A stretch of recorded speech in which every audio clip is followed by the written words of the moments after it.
Assalamualaikum warahmatullahi ta'ala wabarakatuh. Innal hamdalillah nahmaduhu wa nastahdihi wa nastaghfiruh wa na'udzu billahi min syururi anfusina wa sayyiati a'malina. Man yahdihillahu fala mudhillalah wa man yudlil fala hadiyalah. Nashhadu an la ilaha illallah wa nashhadu anna Muhammadan abduhu wa rasuluh. Allahumma ja'alna minal ladzina yastami'una al-qawla fanattabi'una ahsana. Wa ba'd.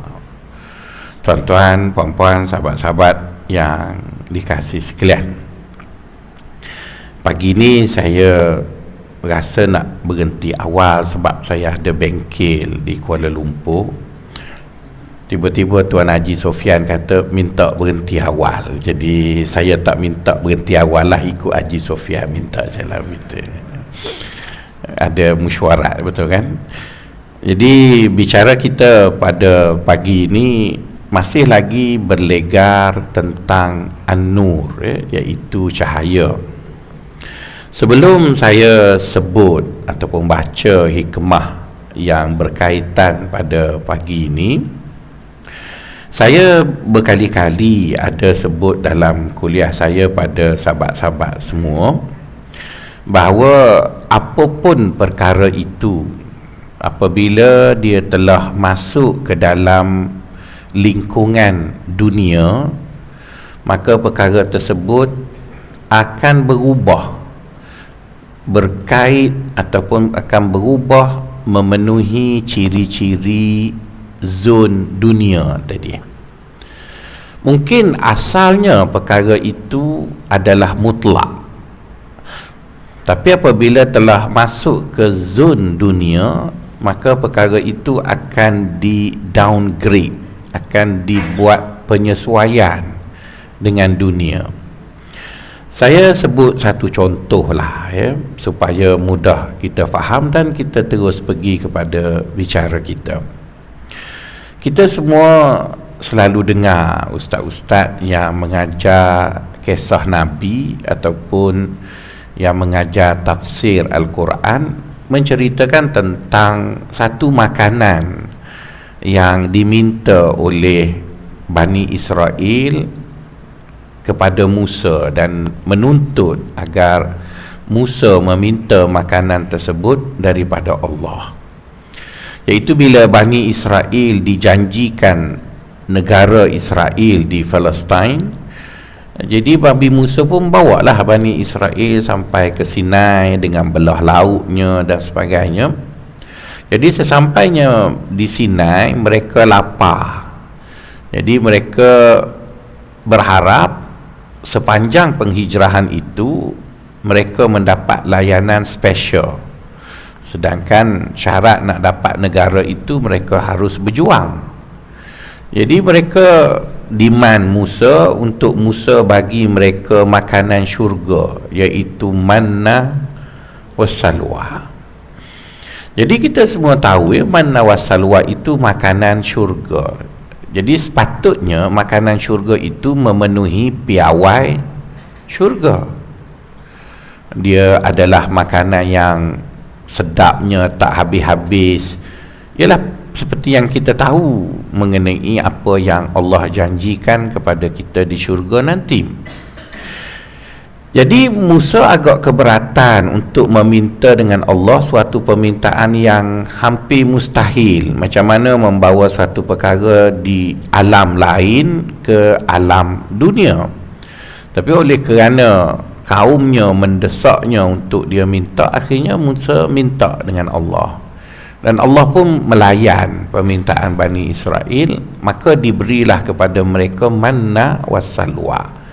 Manna itu ialah burung yang dipanggang, salwa pula ialah sejenis manisan, katanya madu lah. Jadi mereka makan burung puyuh panggang dengan cicah sos madu, agaknya begitulah. Saya tak maksudkan itulah nanti orang kutuk saya pula bila Ustaz Kazim kata Nabi makan roti jala tu teruk kena kutuk dia. Jadi saya pun taklah kata kaum Bani Israel makan puyuh panggang ke apa saya tak tahu. Tapi manna itu kata ulama tafsir ialah burung yang dibakar, kemudian salwa pula ialah sejenis manisan. Jadi itulah lebih kurang gambarannya. Jadi bila dua benda tadi kan dia sifatnya datang dari syurga akhirat nanti. Jadi bila benda tadi datangnya daripada alam yang sempurna turun ke dunia, maka kita dapati Allah telah sesuaikan apa yang ada pada manna wassalwa itu dengan iklim dunia. Maka dengan sendiri manna wassalwa itu tertakluk dengan iklim dan ciri-ciri dunia. Dan saya pernah sebut pada tuan-tuan, di dunia ini ada 3-4 ciri apa saja yang berada di dunia akan terikat dengan ciri tersebut. Pertama ialah limitasi. Apa saja yang ada di dunia ada limitnya ataupun ada batasnya. Sedap ada limitasi, kaya ada limitasi, kuasa ada limitasi, sehat ada limitasi, cantik ada. Tak ada satu benda yang abadi di dunia ini, kerana itulah ciri dunia. Tapi kita pergi ke akhirat ada pula abadi. Kenapa? Kerana itu ciri akhirat. Jadi bila manna wassalwa diturunkan, walaupun ianya datang dari syurga, maka dipesanlah kepada Bani Israel, jangan sorok makanan itu. Betul kamu duduk padang pasir, nanti bila lapar kot kamu fikir nak makan pula. Tak, kamu makan sampai kenyang, lepas sudah kenyang biarkan di situ, jangan sorok. Jadi ramai orang Bani Israel tak dengar kata, macam kita pergi hotel, bubuh dalam tisu, masuk dalam baju, bawa naik atas juga. Sebab nak tunggu makan pula lambat, kita pun ambil lah kononnya nak makan dalam bilik. Itulah. Jadi Bani Israel simpan. Bila mereka simpan, dia dapati makanan itu basi.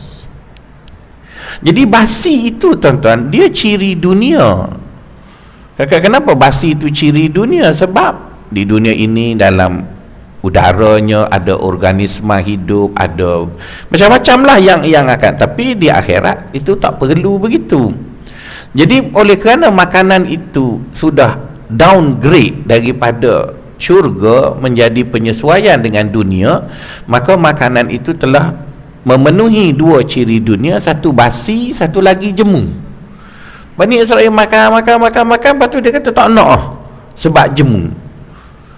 Dan jemu itu sepatutnya tidak berlaku pada makanan syurga, kerana kita takkan jemu bila duduk di syurga. Jadi tak jemunya kita terhadap apa yang ada di syurga setelah kita berada di syurga, bukan ketika berada di dunia. Jadi itu menunjukkan kepada kita, walaupun sesuatu benda itu sempurna macam mana pun, dia tertakluk kepada ciri-ciri dunia apabila dia sampai ke dunia. Maka sebab itulah sebahagian orang tasawuf, mereka tidak mahu Allah beri ganjaran kepada mereka di dunia. Sebab dia kata, kalau Allah beri ganjaran kepada kami di dunia, kami tak dapat fulfill, tak penuh. Kenapa tak penuh?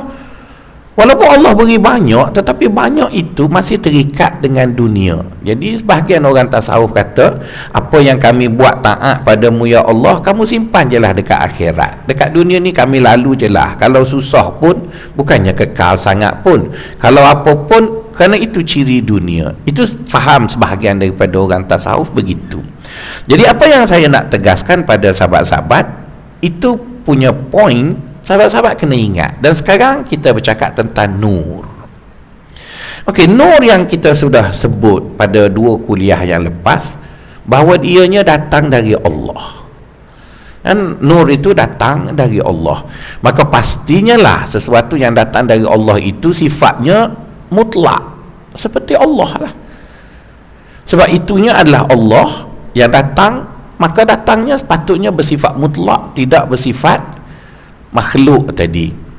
Jadi Tuan Syekh mengatakan pada kita, ya betul, Allah itu adalah nur, dan nur yang dicampakkan ke dalam diri kita itu dari Allah, tidak dinafikan, seperti yang kita sebut dalam 2 kuliah yang lepas. Tapi kata Tuan Syekh, bukan dia seorang yang berkata, malah ramai ahli tasawuf mengatakan, nur itu walaupun dia datang dari Allah, tetapi dia telah masuk ke dalam ozon dunia. Kan dia telah masuk ke dalam ozon dunia. Jadi bila dia telah masuk ke dalam ozon dunia, maka nur itu akan terikat dengan ciri-ciri dunia. Saya nampak perempuan macam tak faham. Saya bagi contoh lain sebelum tuan-tuan faham dan boleh bersama dengan saya. Kalau tuan-tuan belajar tauhid, ya, belajar akidah, tidak ada seorang ustaz pun akan mengatakan Allah itu perbuatannya ada baik, ada tak baik. Tak ada. Kita sebagai ahli sunnah wal jamaah percaya af'alullah kulluha mutlaqul khair. Apa saja yang Allah buat semuanya baik. Dia buat semuanya baik. Jadi tidak ada satu benda yang Allah buat benda tadi tak baik. Habis kenapa bila kita berbicara ada baik ada tak baik? Ya, sebab kita berbicara ketika mana kita sedang berada dalam dunia ini. Jadi apa saja yang bersifat makhluk, dia relatif. Jadi pada kita, apa yang menguntungkan kita, kita kata baik. Apa yang kita tak suka, kita kata tak baik. Jadi pertimbangan kita ialah kita, pertimbangan Allah lain.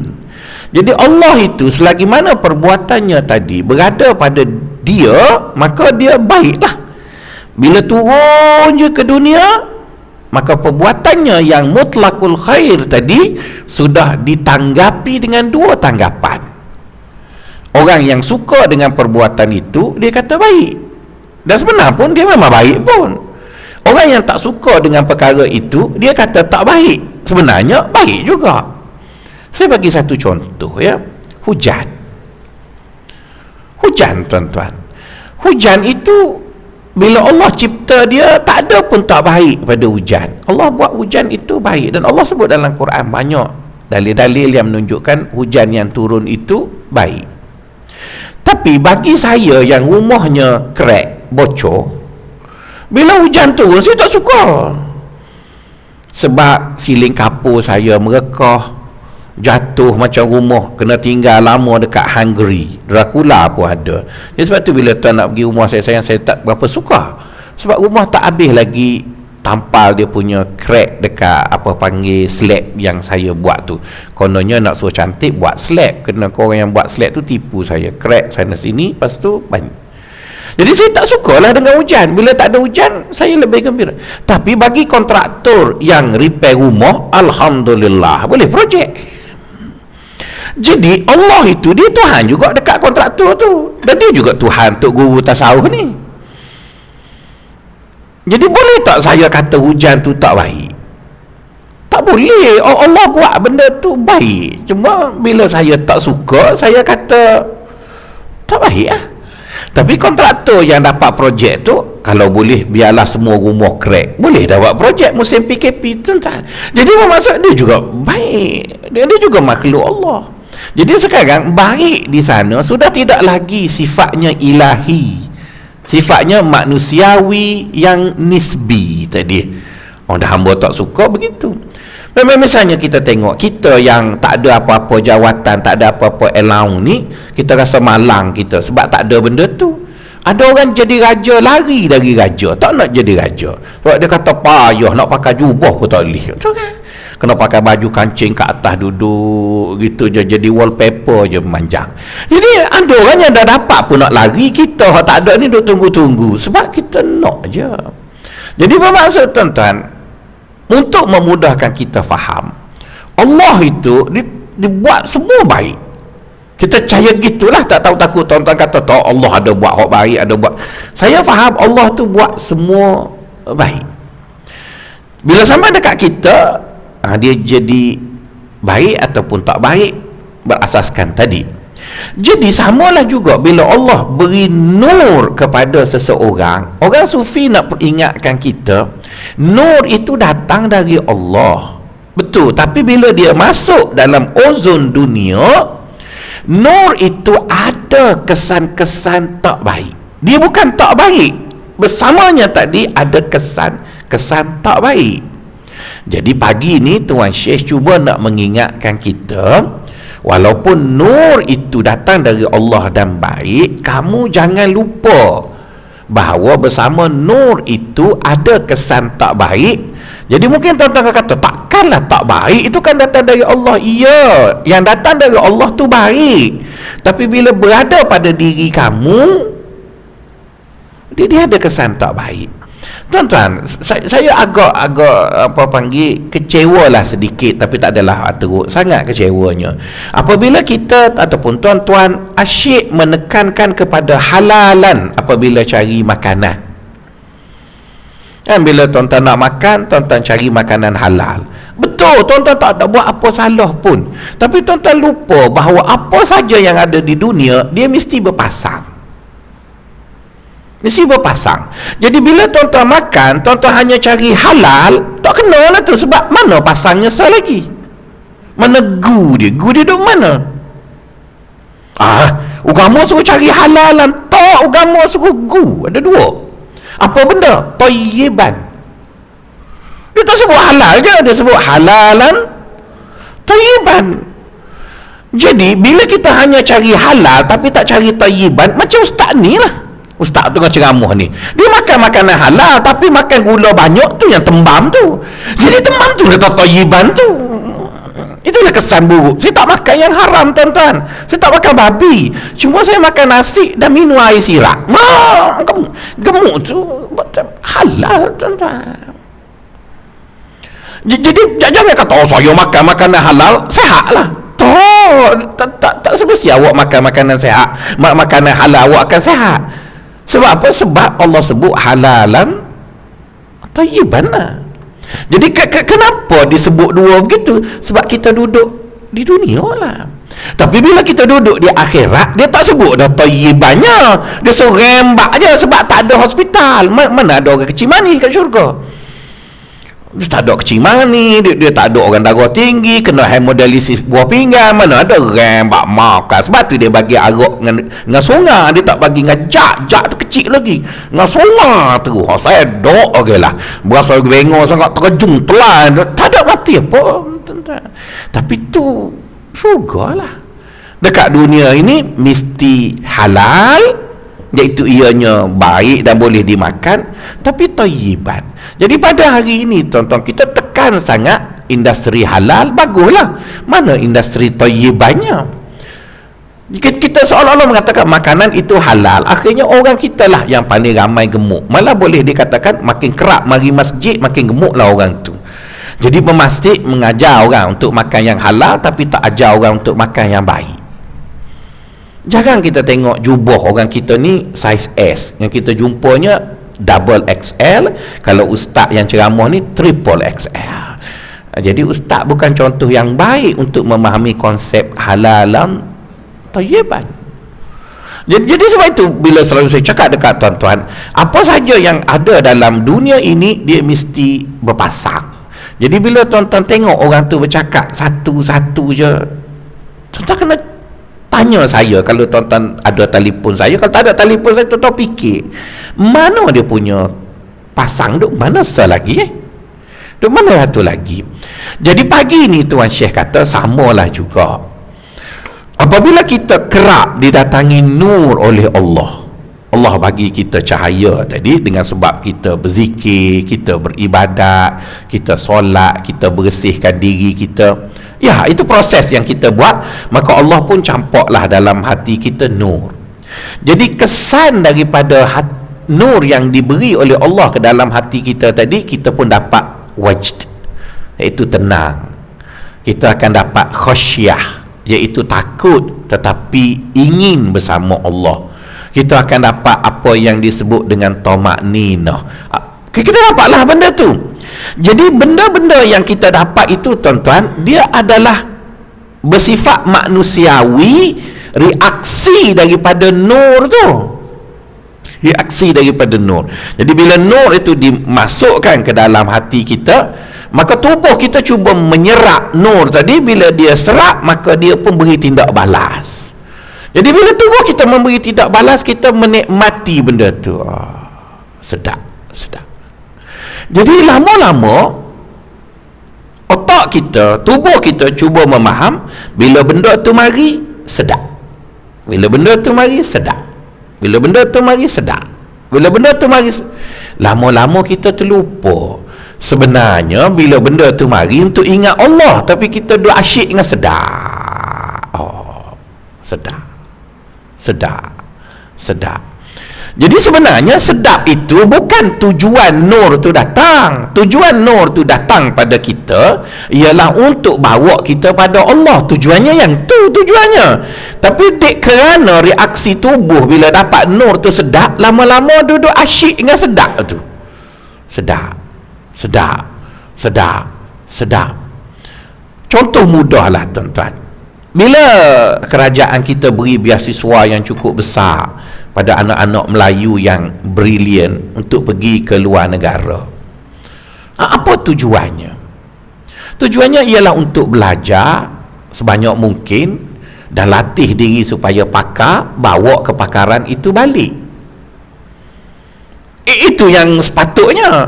Dan itulah yang dia nak, maka di spend duit. Kalau buat doktor dekat island, kerajaan bagi sejuta, sedangkan orang kampung tak pernah kerajaan bagi sejuta, dengan tujuan supaya kamu pergi belajar tempat maju, balik, dan bila balik pula bagi gaji mahal. Yang bayar cukainya orang kampung, kerajaan tak bagi pun banyak tu, sebab kerajaan duk kata tak ada duit dan macam-macam. Jadi orang yang dapat beasiswa tu dapat, dah lah dia duduk sana belajar apa benda, balik pula gaji mahal.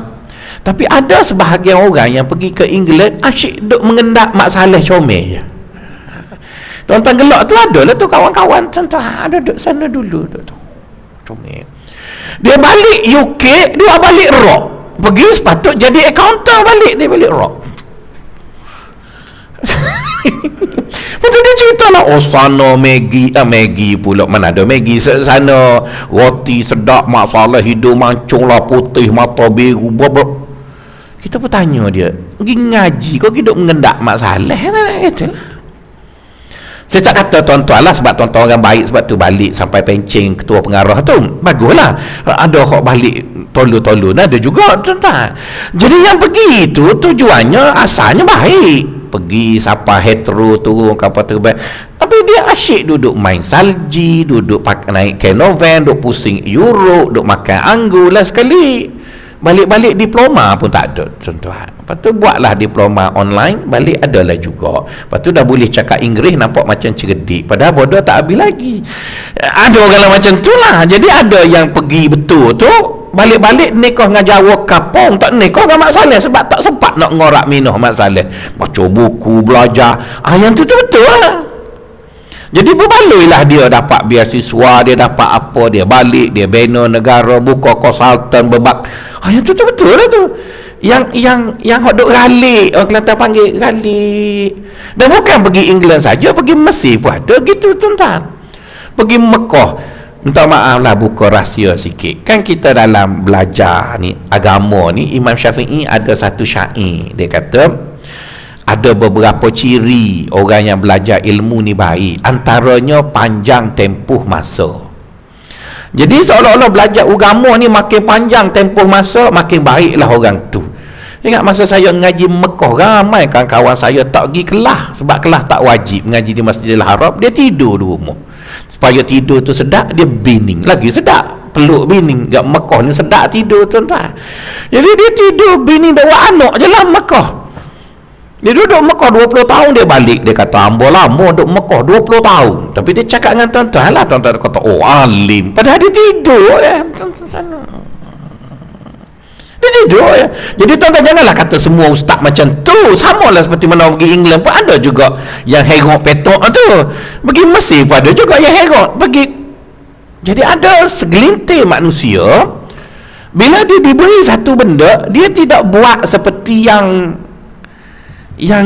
sepatutnya dia buat, itulah. Jadi hikam pagi ni ataupun hikmah pagi ni Tuan Syekh kata, aku nak pesan dekat kamu wahai murid-murid tasawuf, kami telah lalui, iaitu kami sebagai syekh-syekh tasawuf ni, bila kami berzikir kami dan sebagainya, Allah beri pada kami nur. Jadi bila kami dapat nur tu, kami imbisat, kami rasa seronok, kami rasa asyik dan sebagainya. Lama-lama baru kami tersedar bahawa nur itu sendiri, kerana dia dah masuk dalam ozon dunia, walaupun dia datang dari Allah, tetapi kesan daripada manusia itu atau manusiawi tadi menjadikan ada kesan negatif pada kita. Maka beringatlah, kita kena beringat. Jadi itu dia nak sebut pada pagi ni ya, yang disebut dalam hikmahnya, dalam bahasa Arab disebut apa lupa dah, rubbama waqafatil qulubi ma'al anwar kama hajabatin nufusi bikathaifil aghyar, kata dia. Mungkin cahaya yang datang kepada kita tadi, kerana dia kerap sangat datang dan reaksi spontan datang daripada diri manusia yang seronok tadi dengan nur tadi, lama-lama dia tak ingat dah Allah, dia asyik dengan benda tadi. Dan manusia ni mudah asyik, tuan-tuan, macam bini kita lah, ataupun isteri perempuan. Tuan-tuan dan perempuan kan statusnya atuk, betul kan? Bila kita atuk ni bergeraknya tak berapa laju, dan biasanya oleh kerana kita ni pegawai kanan belajar luar negara, kita nikah dengan bini hak 10 tahun muda dari kita kan. Tuan-tuan balik dulu tak kan, nak nikah sebaya, rugi pencing sekali, betul kan? Tuan-tuan kahwin lah hak muda sikit. Jadi bila tuan-tuan dah 63, bini baru 53, sehat lagi, kita dah sakit pinggang dah. Jadi akhirnya bini kita tadi dia dah boring kahwin dengan kita, cuma nak minta cerai tak boleh. Tiba-tiba cucu mari, Allahnya main dengan cucu tu, dia tak ingat kita, tuan-tuan.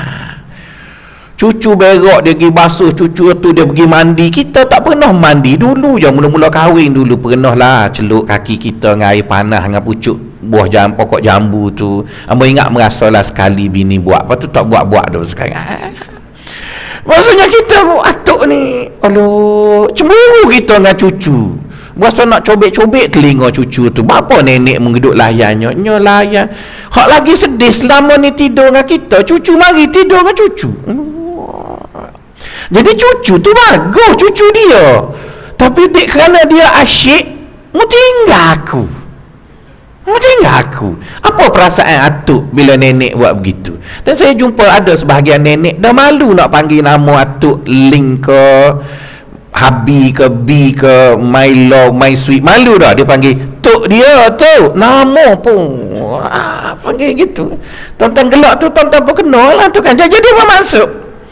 Jadi Allah pun, Tuan Syekh nak ingatkan kita, betul dia beri nur tu dan kamu seronok dengan dia, tapi seolah-olah Tuan Syekh nak ingatkan kita, Allah beri benda tu bukan suruh mu duk main dengan benda tu. Aku beri benda tu, mu ingat kat aku lah, mu ingat kat aku lah. Itu yang aku naknya. Jadi kamu ingat, sepanjang perjalanan engkau untuk pulang pada aku, banyak benda aku akan beri. 1, 2, 3. Jadi aku nak pesan dekat kamu, walau banyak macam mana pun aku beri benda itu pada kamu, kamu jangan terpukau dengan benda tu. Aku Ghayatul Quswa, aku tu Allah lah. Maksudnya Allah lah matlamat yang kita nak pergi. Yang lain tu ambil lah sekadar apa yang boleh kita ambil dalam perjalanan. Dan perjalanan itu harus terus. Kenapa tuan-tuan Tuan Syekh sebut begitu? Kerana dalam perjalanan cerita orang sufi yang panjang, banyak perkara-perkara yang kelihatan oleh orang luar daripada tasawuf macam orang itu ingat Allah, tapi hakikatnya orang tu tak ingat pun pada Allah. Cuma kelihatan dia ingat Allah, tapi dia tak ingat Allah pun. Jadi orang yang macam tu pastinya akan dilihat terlalu mengecewakan Allah, kerana engkau kelihatan ingat aku, tapi engkau benarnya bukan ingat aku pun. Jadi yang aku nak, engkau ingat aku, engkau jangan lupa aku. Itu yang aku nak. Tapi bila aku beri pada kamu sedikit, 1-2 benda, itu pula yang kau buat. Saya bagi beberapa contoh berlaku dalam lingkungan orang-orang tasawuf. Kita tahu orang tasawuf ni dia ada halaqah zikir, kan? Dia ada halaqah zikir yang mereka berzikir mungkin malam Jumaat pada masa-masa tertentu. Dan orang tasawuf juga dia suka follow syekh dia. Sebab tu kalau tuan-tuan panggil seorang syekh sufi, ahli jemaah masjid tak ramai mari, anak murid dia penuh masjid sebab dia follow syekh dia tu. Okeylah, benda tu tak ada apa salah pun, baguslah tu, ikut syekh, zikir apa semua.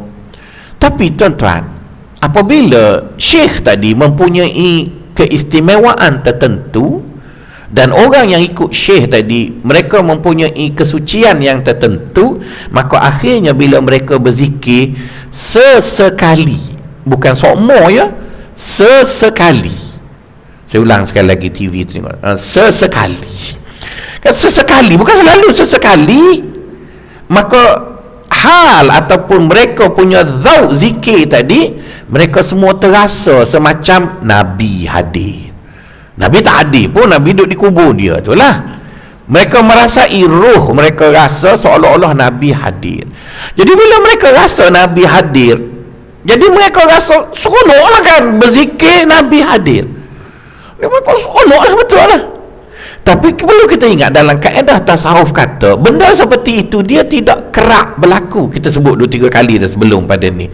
Tapi dia tidak boleh menafikan bahawa benda itu akan berlaku. Jadi bila sesekali mereka merasai akan kehadiran baginda dalam majlis zikir itu, itu betul lah. Jadi mereka pun esoknya, dia kata Nabi mari pula kat kita, dia pun bubuh kursi. Kan ada tuan-tuan orang pergi meratik pula besar tu, pula besar kau pula Ketam, kau pula Ketam orang pergi mengai pula besar lah kan, dekat Melaka tu kan, kat Melaka pula besar kau Bukit Besar, pula besar kan. Ada ramai yang tu orang yang ikut. Saya pernah duduk dekat masjid wilayah tu, datanglah beberapa orang yang mendakwa tasawuf. Kita rasa dia tasawuf lah sebab pakai serban tu macam topi Mexico tu. Dan dia dengar saya mengajar hikam lepas isyak. Dia kata, "Ustaz, jom ikut kita orang pergi berzikir." Gimana kata? Dekat-dekat sini boleh lah. Pula besar ustaz, syekh kita orang datang, kalau dia mari mesti Nabi mari. Betul dia tak betul dah. Tetapi kita nak kata ada situasi di mana kita merasai Nabi itu ada, tapi ianya disebut dalam kitab hikam sesekali adalah. Dia kata orang lain zikir tak mana ustaz dengan syekh ni Nabi mari. Sebab tu kami letak kursi tengok dia mula mengarut lah, kita zikir tu nak suruh Nabi mari, kau nak ingat Tuhan, kita zikir tu nak ingat Tuhan, bukan nak suruh Nabi mari tu. Jadi bila dia zikir, maka dia pun mula buat cerita lah, syekh kita hebat, dia mula zikir tu Nabi cokoh lalu ada panjang cerita habis. Jadi akhirnya orang pakat pergi join zikir dia, bukan nak ingat Allah, kerana nak tengok Nabi mari tu. Jadi kalau saya jadi tok guru tu, saya buatlah dramatik sikit kan, bubuh geh hok keluar masa orang nyanyi tu kau zukur saya pun tekan satu lepas tu asap tu bolehlah buat kan, carilah pengarah filem pula biar nampak gitu.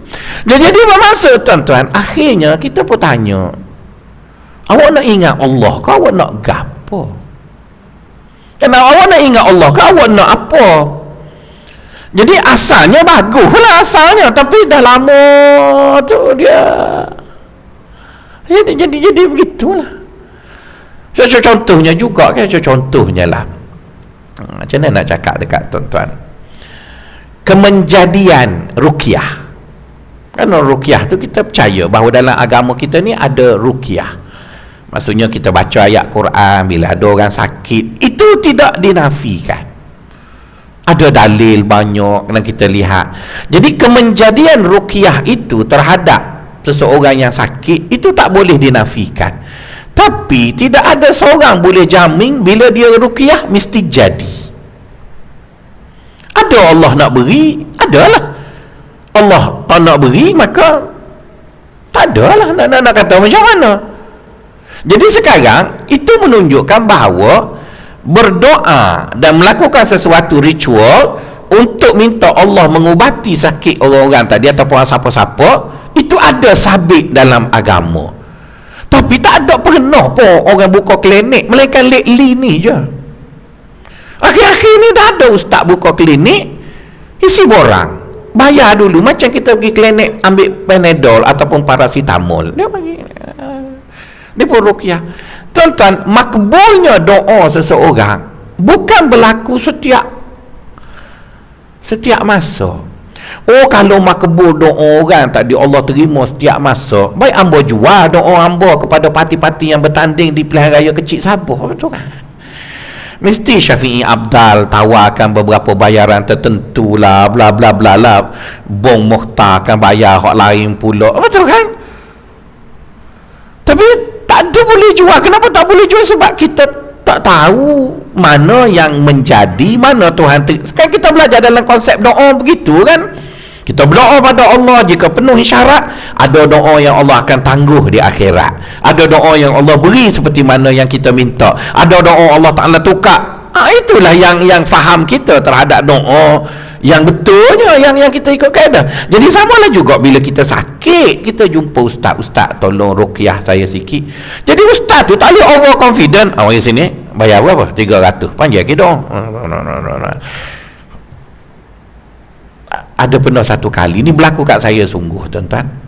Ada satu ustaz tu daripada Indonesia, dia claim dia boleh transfer aura dia, lepas tu dia tarik sakit orang. Masa tu kita pun sakit juga, kerana sakit, saya ada batu karang sikit, lepas tu campur kecil manis. Jadi kita pun berbaris lah, dan kita tak tunjuklah kita ustaznya, sebab nanti ustaz kan dapat percuma pula bayaran. Tak apalah, kita bayar bagi. Dan saya tengok sendiri, tuan-tuan, ada orang tu memang tak boleh bangun, dia sakit lutut apa. Ustaz Indra tu baru boleh berdiri, jalan. Siapa giliran saya, dia buat dia kata tak masuk. Dia panggil hot tok besar dia tu. Dia kata, encik baca apa? Tak ada baca apa-apa, sakit. Pas sudah dia kata, tak apa lah, mari lain kali, tak payah bayar. Tak ada apa-apa, saya seorang, orang lain. Okey ya. Antum tak nak kata kan? Saya tak kata dia tipu, tapi nak sebut kemenjadiannya tidak seperti ujian klinikal yang dibuat pada paracetamol. Dia doa. Jadi bila dia berdoa, Allah nak beri, dapatlah. Allah tak nak beri, tak nak kata macam mana. Jadi sebab itu orang sufi kata, benda-benda yang kita dapat itu ada, tapi dia tidak sokmo, dia tidak sentiasa. Macam kita khusyuk, tuan-tuan, kita beria, jaga, kita pun semua cuba, tapi sekejap lepas Fatihah tak tahulah Asia tak terbang dah kapal terbang dia, tapi kita rasa naik dah sampai di Guangdong dah. Bila pula cerita macam mana jadi gitu. Tapi ada je khusyuk kita yang daripada kita khusyuk sampai ke dekat-dekat nak salam rakaat kedua, ada juga. Kenapa dia jadi begitu? Itulah iman tu. Dia bukan selalu dapat benda yang sama. Jadi sebab itu kata Tuan Syekh, aku risau sangat bila kamu dah dapat nur tadi, kamu pun seronok. Jadi bila dah seronok tu, kadang-kadang seronok itu menyebabkan kita lupa tujuan kita berzikir, nak ingat Allah. Tujuan kita baca Quran untuk merasai kita dengan tu yang tujuannya akhirnya kita baca Quran kerana nak memenuhi bayaran RM300 ruqyah.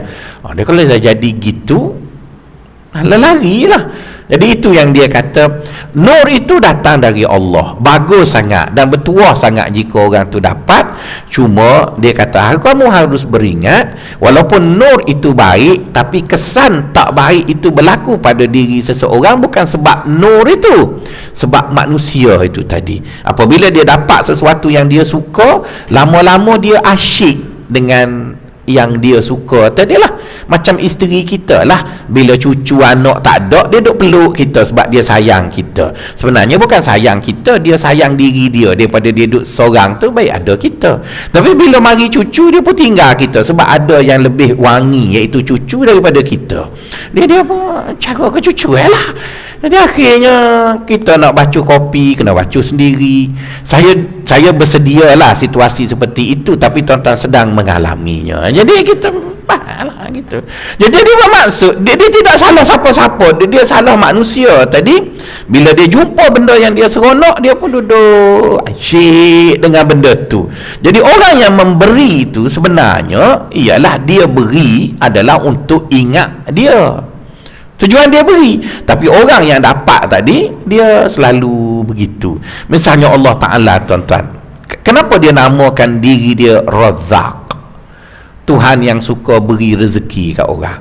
Tujuannya supaya manusia tadi bersyukur. Tujuannya. Jadi dia berilah, bersyukur.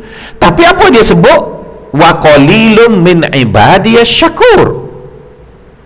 Dia tu tak pernah berhenti memberi. Dia beri. Sepatutnya dah beri kak, baliklah ke dia nya, terima kasih. Tapi dia kata, daripada mamu aku duk beri ni, manusia berapa lama ada tamu kau bumi ni, kesimpulan boleh buat, hak bersyukurnya sikit. Hak sebut Alhamdulillah ramai, tapi sebut saja, lepas tu tak buat lah. Dia begitulah. Jadi Tuan Syekh kata, aku nak sebut dekat kamu wahai murid-muridku, beringat, berhati-hati. Bila Allah dah bagi nur itu, tubuh kita, diri kita, jiwa kita akan rasa seronok sebab dapat benda tu. Jadi bila Allah beri seketika, kemudian Allah berhenti, mungkin ianya akan tidak menjadikan kita begitu galik ataupun begitu asyik. Tapi bila dapat, dikhawatiri nur yang berterusan datang pada kita tadi akan merubah matlamat ataupun tujuan kita buat sesuatu kepada perkara yang lain. Jadi begitulah juga dalam cerita orang-orang tasawuf tadi. Mula-mula mereka pergi berzikir, niatnya baik. Berzikir seorang-seorang tak cukup lama, mungkin sampai 100 dah terlelap. Jadi kalau berzikir dengan ramai-ramai itu lebih bersemangat. Itu baiklah. Kita berzikirlah. Jadi bila kita berzikir selalu pergi halaqah zikir, Allah bagi benda tu, bagi benda ni. Lama-lama bila dia berzikir tadi, dia pun mula buat baju supaya nampak sekawan. Baju dia pun serupa, sedondong belaka, serban pun sedondong, semualah serupa. Jadi bila dia jumpa geng-geng dia pun puas hati. Jadi yang tu masih bagus. Tapi bila dia jumpa orang lain tak serupa dia, mula dia pun tengok, oh ni tarekat mana ni. Jadi dia mula persoal, kenapa tak serupa? Jadi itulah kesan yang tak baik itu. Jadi kesan tak baik itu Tuan Syekh tak kata berlaku pada semua orang, cuma dia kata cuba peringatlah, sebab benda-benda seperti itu akan berlaku kerana kita ini adalah manusia. Jadi walaupun kita berada dalam keadaan yang baik dan sebagainya, jiwa kita itu kadang-kala ada impak yang tidak baik daripada sesuatu tadi, maka dia ingatkan kita. Jadi untuk menjadikan kita tadi tidak rosak, maka sebab itu Allah tidak beri terus-menerus nur kat kita. Kadang-kadang dia beri, kadang dia potong, kadang dia berhenti. Cuba kita tengok baginda sallallahu alaihi wasallam. Baginda kan sebelum daripada baginda pergi ke Madinah, baginda kerap je dapat wahyu. Hampir baginda ada masalah sikit je dapat wahyu, dapat masalah sikit je dapat wahyu, dapat masalah sikit. Jadi semacam lama-lama baginda merasakan kalau aku susah je akan ada sapaan, akan ada bantuan, begitu. Jadi Allah nak beritahu pada kita ni, kita umat Nabi Muhammad ni, dia kata, mu tengok Nabi yang aku sayang tu, Muhammad tu, aku sayang kat dia dan dia orang baik. Aku beri je dekat dia, beri. Nampaknya dia seronok dah dengan beri tu. Mula-mula dapat lari. Kan dia mula-mula dapat Iqra, kan dalam gua Hira tu kena peluk nafas pun tak boleh. Mula-mula dapat takut, tapi dah semua dapat tu rasa seronok. Tiba-tiba Allah berhenti sekejap wahyu. Baginda SAW pergi ke tengah duk hitam. Bila Jibril nak lari, teringat pula. Okeylah, lepas pada tu beri lagi. Beri lagi. Jadi Allah SWT nak beritahu dekat kita, dekat Nabi Muhammad pun aku tak beri pada semua masa dia nak. Sampai baginda SAW pergi ke Madinah, banyak isu yang berlaku, Allah tak beri wahyu. Contohnya bila isteri dia kena fitnah. Kan bila Aisyah difitnah berzina dengan sahabat Nabi tadi, mestilah masa tu dia perlu kepada suatu keyakinan yang membersihkan nama dia tu dan nama isteri dia. Dan tuan-tuan bacalah ulama tafsir cerita apa, berapa lama, lebih 40 hari Nabi tunggu. Berapa 40 hari. Jadi nak sebut, kalaulah orang semulia baginda sallallahu alaihi wasallam yang selalu dapat wahyu, dapat, tiba-tiba pada masa-masa tertentu Allah hentikan, maka takkan Salah kita yang bukan Nabi ni, tiba-tiba nak dapat dan dapat itu tidak memberi impak negatif. Ada benda tak kenal itu. Jadi sebab itu demi maslahat kita, maka dia beri, dia tarik, dia beri, dia tarik, dia beri, dia tarik. Jadi bila beri tarik gitu menyebabkan kita pun kan gitulah. Tak percaya, cuba kita tengok kan, orang Melayu bila dia kerja dia cukup rajin bila belum dapat surat confirm jawatan. Dan tuan-tuan suruh naik langit pun dia pergi masa dia kontrak, tuan-tuan. Bila dia dah confirm dia rajin lagi. Tapi bila dia dah naik pangkat, lepas tu shilling, dia pergilah pukul 9 pagi atau pukul 10 dia balik, dia pergi minum teh. Tak saya cuba tengok kawan majlis daerah, betul kan, DO ko ADO gila di negeri-negeri Melayu pergi tu pukul 9 tak masuk pejabat lagi sebab semua dah confirm. Cuba beri jawatan kontrak tahun per tahun, rajin duduk situ, tuan-tuan. Jangan marah dekat orang Melayu. Siapa pun bila duduk situ dengan skim pejawatan macam tu, dia sonok lah. Jadi Allah tak mahu macam tu, maka sebab itu tak ada skim tetap dalam Allah. Semua skim kontrak belaka. Termasuk hak ceramah ni pun tak dapat lagi surat guarantee letter masuk syurga. Kalau tanya ustaz, lock mana syurga? Tak tahu lagi. Jadi bila tak tahu, kita setara. Saya kontrak, tuan-tuan pun kontrak juga. Sambung kodok, tak tahu. Yang tahunya husnul khatimah dekat mati kita lah. Jadi macam tu kita pun baik belaka je lah. Kenapa kena baik? Tak tahu lagi lah. Oh, saya rasa kalau saya dapat surat credential daripada kerajaan langit, ada cok postman post laju pula, tak mari dah kuliah subuh, tuan-tuan. Confirm dah, tuan-tuan. Jadi yang mari ni sebab tak confirm lagi. Jadi lebih kurang begitu. Kita berhenti dulu setakat itu untuk beri laluan pada ada mesyuarat agung rasanya pada pukul 8 nanti. Semoga Allah SWT merahmati kita dan menjadikan kita hamba-hamba yang diredai oleh Allah SWT. Assalamualaikum warahmatullahi wabarakatuh.